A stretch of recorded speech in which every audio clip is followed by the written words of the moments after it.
Hello everyone, welcome back on our YouTube channel high aims tutorial. So guys, आज मैं यहाँ पर आप सब लोगों के साथ पंचायत सेक्रेटरी का जो जनरल अवेयरनेस का सिलेबस है उसको स्टार्ट करने जा रहा हूँ।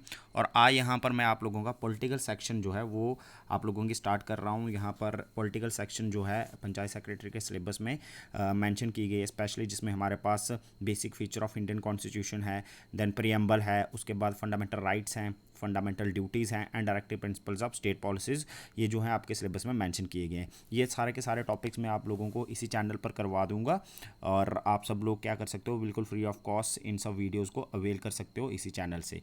वीडियो स्टार्ट करने से पहले हम सब लोगों को एक बात फिर से बता दूं मैं एक बार कि सभी लोगों ने जो भी इस चैनल पर आज पहली बार आया है, फर्स्ट टाइम हमारे इस चैनल पर विजिट कर रहा है, पहली बार वीडियो को देख रहा है, वो हमारे इस चैनल को सब्सक्राइब ज़रूर करें, लाइक करें, वीडियो को शेयर करें, कमेंट करें और हाँ, बेल आइकन दबाना ना भूलें ताकि आने वाली हर एक वीडियो की नोटिफिकेशन आप सब लोगों तक पहुंच पाए। सो गाइज़, यहाँ पर आज हम शुरू करेंगे आप लोगों का topic basic feature of Indian constitution. जब हम basic feature of Indian constitution की बात करते हैं तो उसमें हमें स्पेशली पंचायत सेक्रेटरी के सिलेबस में जो मेंशन किए गए टॉपिक्स हैं उन्हीं के हिसाब से कवर करना है और मेन मेन चीज़ों को कवर करना है। हमें बेसिक फीचर ऑफ कॉन्स्टिट्यूशन को पढ़ना है, इसलिए हमें पीछे कॉन्स्टिट्यूशन की हिस्ट्री में नहीं जाना है। इसमें इसमें हम डायरेक्टली बेसिक फीचर्स को ही कवर करेंगे। बेसिक फीचर यानी कि कब हमारा कॉन्स्टिट्यूशन बनना शुरू हुआ, कब कंप्लीट हो गया और उसमें कौन कौन सी मेजर मेजर कमेटीज़ थी। एंड देन अगर हम बात करेंगे कि कॉन्स्टिट्यूशन की डिमांड किसने रखी थी और कॉन्स्टिट्यूंट असेंबली के बारे में पढ़ेंगे, इन सब चीज़ों के बारे में पढ़ेंगे। इन्हीं सब चीज़ों में से जो है एग्ज़ाम में क्वेश्चन पक्का आ जाएगा, पक्का इसी में से क्या होगा, आपको एग्ज़ाम में क्वेश्चन पूछा जाएगा। बाकी ज़्यादा हिस्ट्री में जाने की ज़रूरत नहीं है क्योंकि मोस्टली जो क्वेश्चन होते हैं JKSSB वो यहाँ से ही क्या कर देती है, कवर करता है JKSSB बोर्ड। सो अगर हम basic feature of Indian constitution की बात करते हैं तो सबसे पहले अगर हम यहाँ पर देखेंगे कि कॉन्स्टिट्यूशन का जो आइडिया था, कॉन्स्टिट्यूशन का आइडिया था वो किसने दिया था, तो यहाँ पर हम देखेंगे अगर, तो कॉन्स्टिट्यूशन का आइडिया था, जो कॉन्स्टिट्यूशन का आइडिया दिया था M.N. रॉय ने। किसने दिया था? M.N. रॉय ने कॉन्स्टिट्यूशन का आइडिया दिया था। और कब दिया था? 1934 में। कुछ चीज़ें यहाँ पर मैं एक्स्ट्रा बोल लूँगा, वो यहाँ पर लिखी नहीं होंगी, वो आप लोगों को साथ साथ में क्या करनी है, नोट डाउन करनी है। तो कॉन्स्टिट्यूशन का सबसे पहले 1934 में कॉन्स्टिट्यूशन का आइडिया किसने दिया था? M.N. रॉय ने दिया था। उसके बाद अगर हम बात करें नेक्स्ट, अगर हमें basic features of Indian constitution को देखना है तो उसके बाद अगर हम बात करेंगे 1935 में इंडियन नेशनल कांग्रेस ने क्या किया था, सबसे पहले ऑफिशियली डिमांड की थी कि हमारी क्या होनी चाहिए, कॉन्स्टिट्यूटेंट असेंबली होनी चाहिए, कॉन्स्टिट्यूटेंट असेंबली होनी चाहिए। और ये 1935 में लखनऊ में सेशन हुआ था, वहाँ पर इंडियन नेशनल कांग्रेस ने इस चीज़ की डिमांड की थी। इंडियन नेशनल कांग्रेस ने कहा था कि हमारी ये कॉन्स्टिट्यूटेंट असेंबली होनी चाहिए और फिर अगर हमारी अपनी कॉन्स्टिट्यूटेंट असेंबली होगी तो वही जो होगी वो असेंबली हमारा कॉन्स्टिट्यूशन क्या करेगी, फ्रेम करेगी। उसके बाद अगर हम देखते हैं 1940, फिर आ जाते हैं हम 1940 पे, जो हमारी कॉन्स्टिट्यूटेंट असेंबली की डिमांड थी वो सबसे पहली बार क्या की गई थी, एक्सेप्ट की गई थी, एक्सेप्ट कर दी गई थी। और इसको एक्सेप्ट किसने किया था? बाय अगस्त ऑफर। अगस्त ऑफर के थ्रू क्या हुई थी, ये जो डिमांड थी हमारी कि कॉन्स्टिट्यूटेंट असेंबली, हाँ जी हम आपको कॉन्स्टिट्यूटेंट असेंबली, आपकी कॉन्स्टिट्यूटेंट असेंबली बना देंगे, ये ब्रिटिश गवर्नमेंट ने सबसे पहली बार क्या की थी, एक्सेप्ट की थी। ये चीज़ कब की थी? 1940 में अगस्त ऑफर। उस समय क्या आया था? अगस्त ऑफर आया था। उसके बाद 1942 में हमारे पास क्रिप्स मिशन आता है, क्रिप्स प्रपोजल भी जिसे कहते हैं जी, ठीक है जी, जिसको रिजेक्ट किया था मुस्लिम लीग ने। उसके बाद 1946 में, उसके बाद हम आते हैं तो 1946 में हमारे पास आता है कैबिनेट मिशन प्लान। ये बहुत इंपॉर्टेंट है, इसमें से इंपॉर्टेंट क्वेश्चंस निकलते हैं और वो क्वेश्चन एग्जाम में पूछे जाते हैं। सो जो कैबिनेट मिशन प्लान था, उन्होंने क्या किया, cabinet mission plan put forth the scheme of constituent assembly. Cabinet mission plan में सबसे पहले इस बात को क्या किया गया, स्कीम को क्या किया, लाया गया कि कॉन्स्टिट्यूटेंट असेंबली जो होगी वो किस तरीके से होगी और कॉन्स्टिट्यूटेंट असेंबली बनाई जाएगी। ठीक है जी। उसके बाद क्या होता है कि 1946 में ही हमारी कैबिनेट मिशन प्लान के तहत क्या हो जाती है, कॉन्स्टिट्यूटेंट असेंबली जो होती है वो बन जाती है। सो कॉन्स्टिट्यूटेंट असेंबली जो हुई वो कॉन्स्टिट्यूट कब हुई, अगर एग्जाम में कोई पूछ ले कि भाई कॉन्स्टिट्यूटेंट असेंबली जो थी, कॉन्स्टिट्यूटेंट असेंबली कब क्या हुई थी, कॉन्स्टिट्यूट हुई थी, तो वो 1946 में हुई थी। टोटल स्ट्रेंथ जो थी कॉन्स्टिट्यूटेंट असेंबली की, वो टोटल स्ट्रेंथ थी जो वो थी 380 9। सो टोटल स्ट्रेंथ भी हमें पता होनी चाहिए, टोटल स्ट्रेंथ एग्जाम में पूछ सकते हैं। उसके बाद अगर हम बात करते हैं वो जो 389 एक पूरे टोटल मेंबर थे हमारे कॉन्स्टिट्यूंट असेंबली में, उसमें से भी अगर हम देखेंगे सो 296 जो थे वो कहाँ से थे, ब्रिटिश इंडिया से। ब्रिटिश इंडिया यानी कि उस समय हम ब्रिटिशर्स के अंडर थे, तो ब्रिटिश इंडिया से जो लोग थे वो कितने थे, 296 थे। बाकी जो हमारे 93 थे वो प्रिंसली स्टेट्स में से थे, राजे महाराजाओं की प्रिंसली स्टेट्स थी उस समय भी। ये 93 बंदे जो थे, 93 मेंबर्स जो थे कॉन्स्टिट्यूंट असेंबली में, वहाँ से आए थे, जो प्रिंसली स्टेट्स में से आए हुए थे, उनमें उनको लिया गया था कॉन्स्टिट्यूंट असेंबली में। उसके बाद अगर हम बात एक और यहाँ पर आप लोग याद रखेंगे कि जब पार्टीशन हो गई थी, जब पार्टीशन हो गई थी तो पार्टीशन के बाद जो था क्या हुआ था कि हमारी जो कॉन्स्टिट्यूंट असेंबली थी उसकी स्ट्रेंथ जो थी वो कम हो गई थी, वो 299 आ गई थी। ठीक है जी। उसके बाद अगर हम बात करते हैं तो फर्स्ट मीटिंग जो थी कॉन्स्टिट्यूंट असेंबली की, फर्स्ट मीटिंग कब हुई थी, वो हुई थी हमारी 1946 में, वो हुई थी 1946 में, 9 दिसंबर 1946 में। बहुत इंपॉर्टेंट है, पहली मीटिंग कब हुई थी ये भी पूछ सकते हैं एग्ज़ाम में। वो 9 दिसंबर 1946 में फर्स्ट मीटिंग जो कॉन्स्टिट्यूंट असेंबली की हुई थी, और फर्स्ट मीटिंग के जो हेड थे वो डॉक्टर सच्चिदानंद सिन्हा थे। फर्स्ट मीटिंग के हेड डॉक्टर सच्चिदानंद सिन्हा को क्यों बनाया गया, क्योंकि 2 दिनों के बाद ही डॉक्टर राजेंद्र प्रसाद को क्या कर दिया गया था, जो हेड था वो बना दिया गया था, चेयरमैन जो था वो बना दिया गया था।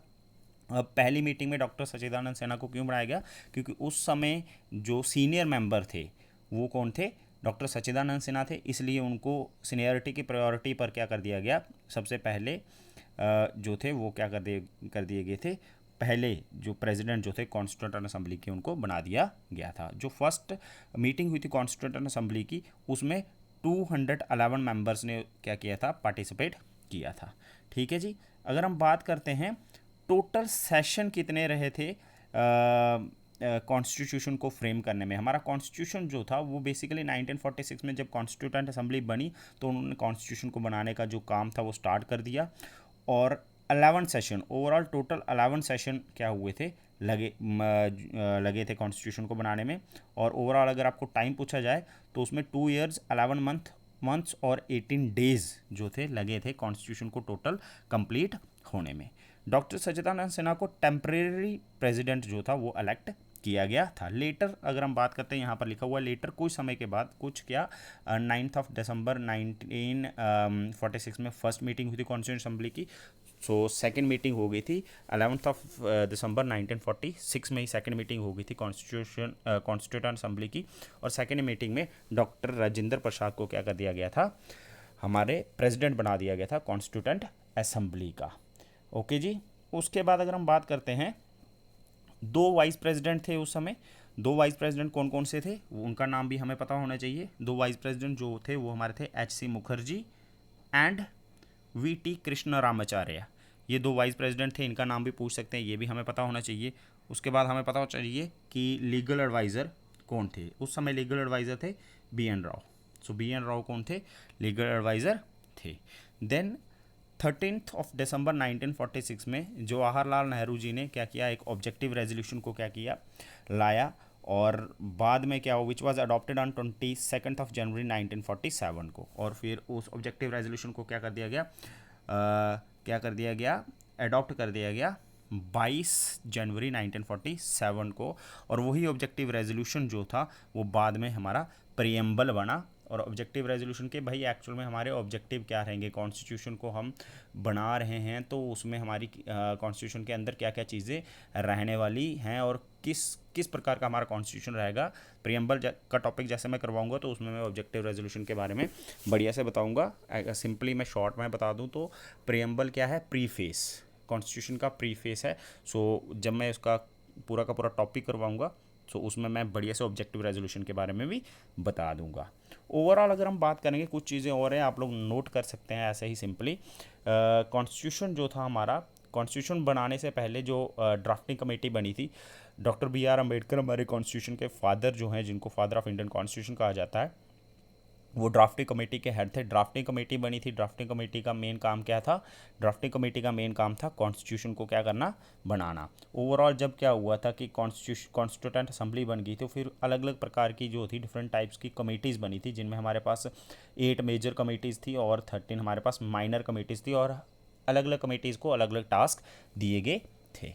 उसके बाद अगर हम बात करते हैं कॉन्स्टिट्यूशन के रिलेटेड, तो 60 कंट्रीज़ का कॉन्स्टिट्यूशन पढ़ा गया था। डॉक्टर बी आर अम्बेडकर और उनके जितने भी मेंबर थे ड्राफ्टिंग कमेटी में, उनके साथ उन्होंने क्या किया था, ओवरऑल 60 कंट्रीज़ के कॉन्स्टिट्यूशन को क्या किया था, पढ़ा था। और 60 कंट्री के कॉन्स्टिट्यूशन को पढ़ने के बाद क्या किया गया था, हमारे कॉन्स्टिट्यूशन को क्या किया गया था, बनाया गया था। क्योंकि हम अपने कॉन्स्टिट्यूशन को क्या कहते हैं, बोरोइंग बैक कहते हैं। क्यों कहते हैं हम बोरोइंग बैक? क्योंकि हम हाँ बहुत सारे कॉन्स्टिट्यूशन, बहुत सारे कंट्रीज़ के कॉन्स्टिट्यूशंस के फीचर हमने अपने कॉन्स्टिट्यूशन में लिए हुए हैं। उसके बाद अगर हम टोटल कॉस्ट की बात करें तो टोटल कॉस्ट जो थी हमारा कॉन्स्टिट्यूशन बनाने में वो 64 लाख लगी थी। 64 लाख जो थी ओवरऑल हमारी टोटल कॉस्ट लगी थी। और कॉन्स्टिट्यूशन जो था वो बनकर रेडी हो गया था, कंप्लीट हो गया था बनकर। वो 26 नवंबर 1949 में हमारा कॉन्स्टिट्यूशन जो हो गया था वो कंप्लीट हो गया था। लागू नहीं हुआ था उस दिन, फोर्स में नहीं आया था, लेकिन कंप्लीट हो गया था 26 नवंबर 1949 में। फोर्स में कब आया था हमारा कॉन्स्टिट्यूशन? 26 जनवरी 1950 में हमारा कॉन्स्टिट्यूशन जो था वो हमारा था कॉन्स्टिट्यूशन फोर्स में आया था। क्यों अब 26 जनवरी 1950 को ही कॉन्स्टिट्यूशन फोर्स में क्यों आया? जिस दिन बना उस दिन ही क्यों क्यों नहीं फोर्स में आया? क्योंकि उसके पीछे भी एक स्टोरी है। क्योंकि 1949 में जो कांग्रेस का लाहौर का सेशन हुआ था उसमें ये डिसाइड किया गया था कि हम 26 जनवरी 1930 को क्या करेंगे, इंडिपेंडेंस डे सेलिब्रेट करेंगे। वैसा हुआ नहीं। सो उस डेट की इम्पोर्टेंस को रखने के लिए ही क्या कर दिया गया, उस क्योंकि हम आज़ाद कब हो गए, 1947 में हो गए 15 अगस्त को, तो इसलिए वो 26 जनवरी वाले डे की इम्पोर्टेंस को रखने के लिए फिर उसको रिपब्लिक डे के रूप में क्या किया गया, सेलिब्रेट किया गया। उस दिन कॉन्स्टिट्यूशन को पूरी तरीके से क्या कर दिया गया, फोर्स में ला दिया गया। ठीक है जी। उसके बाद यहाँ पर माउंटबेटन प्लान, जो 3 जून प्लान भी कहते हैं, जिसको हम बेसिक फीचर्स में हमें ये पढ़ना बहुत ज़रूरी है। इसको हम 3 जून प्लान भी कहते हैं, पार्टीशन प्लान भी कहते हैं। ये जो प्लान था ये आता है हमारा 3 जून 1947 को आता है। ठीक है जी। और इस प्लान के तहत जो होता है, इस प्लान को दोनों इंडियन नेशनल कांग्रेस और मुस्लिम लीग क्या करती हैं, एक्सेप्ट कर लेती हैं। इस प्लान को एक्सेप्ट करती हैं दोनों। और इस प्लान के तहत क्या होता है, इस प्लान के तहत जो Indian independence based on Mountbatten plan, इसी प्लान के बेस पर ही क्या होता है, इंडियन इंडिपेंडेंस बिल बाद में क्या कहता है, इंट्रोड्यूस किया जाता है ब्रिटिश पार्लियामेंट में। और फिर उस बिल को रॉयल एसेंट जो होती है वो मिल जाती है 4 जुलाई 1947 को। उसके बाद फिर हमारा आता है Indian independence act. Indian independence act हमारा 1947 में आता है, जिस एक्ट के तहत यहाँ पर ब्रिटिशर्स का रूल जो होता है वो ख़त्म हो जाता है। एंड ऑफ ब्रिटिश रूल, यहाँ पर ब्रिटिशर्स का रूल ख़त्म हो जाता है।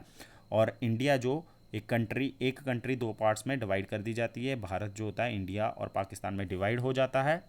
वॉइस राय का जो ऑफिस था वो क्या हो जाता है, यहाँ पर एबॉलिश हो जाता है। लेकिन लॉर्ड माउंटबेटन जो थे वो गवर्नर जनरल यहाँ पर रहे हैं 1948 तक। कॉन्स्टिट्यूटेंट असेंबली भारत की बन जाती है। उसके बाद कॉन्स्टिट्यूटेंट असेंबली 1946 में बनती है। और कॉन्स्टिट्यूटेंट असेंबली के हमारे पास 2 मेन फंक्शन होते हैं।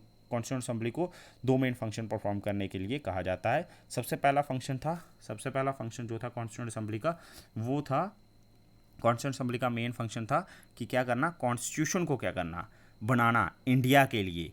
और वो जो कॉन्स्टिट्यूंट असेंबली को जो कॉन्स्टिट्यूंट असेंबली जब बैठती थी और जब कॉन्स्टिट्यूशन के बारे में बात की जाती थी तो उसको हेड कौन करता था, डॉक्टर राजेंद्र प्रसाद करते थे।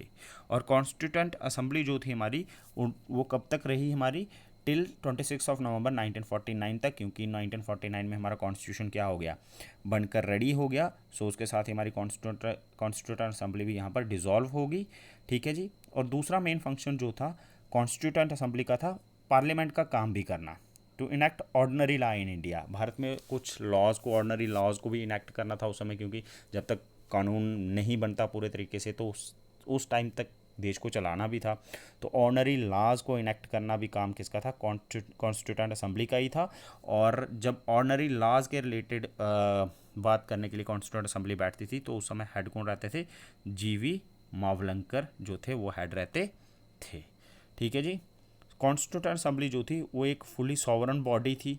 वो कोई भी क्या कर सकती थी? लॉ अडॉप्ट कर सकती थी एंड और किसी भी लॉ को क्या कर सकती थी? रिपील कर सकती थी जो भी ब्रिटिश पार्लियामेंट ने बनाया हुआ था। अब यहाँ पर बात आती है कि जब तक हमारा कॉन्स्टिट्यूशन नहीं बना तो तब तक हमारा देश किस तरीके से चला। तो इंटरिम कॉन्स्टिट्यूशन था जो, वो गवर्नमेंट ऑफ इंडिया एक्ट 1935 के तहत, जो गवर्नमेंट ऑफ इंडिया एक्ट 1935 लागू हुआ था, उसमें कॉन्स्टिट्यूशन के बारे में बहुत सारी चीज़ों को क्या किया गया था? डिफाइन किया गया था। और वही जो गवर्नमेंट ऑफ इंडिया एक्ट 1935 था उसके अकॉर्डिंग जब तक हमारा कॉन्स्टिट्यूशन कंप्लीट नहीं हुआ तब तक देश को चलाया गया। वैसे भी अगर हम जब कॉन्स्टिट्यूशन के ओवरऑल देखते हैं सोर्सेज, तो उसमें हमारा 70% कॉन्स्टिट्यूशन है जो है वो हमारा गवर्नमेंट ऑफ इंडिया एक्ट 1935 में से ही लिया गया है।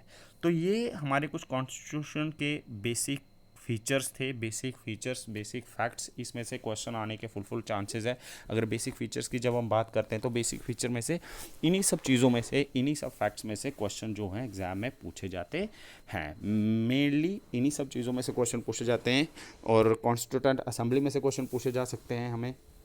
कॉन्स्टिट्यूशन बनना कब स्टार्ट हुआ, कब कॉन्स्टिट्यूशन कंप्लीट हो गया, कब कॉन्स्टिट्यूशन फोर्स में आया, आइडिया ऑफ इंडियन कॉन्स्टिट्यूशन किसने दिया था। ठीक है जी। ऑफिशियली सबसे पहली बार कॉन्स्टिट्यूंट असेंबली की मांग कब की गई थी, डिमांड जो थी उसको एक्सेप्ट कब किया गया था।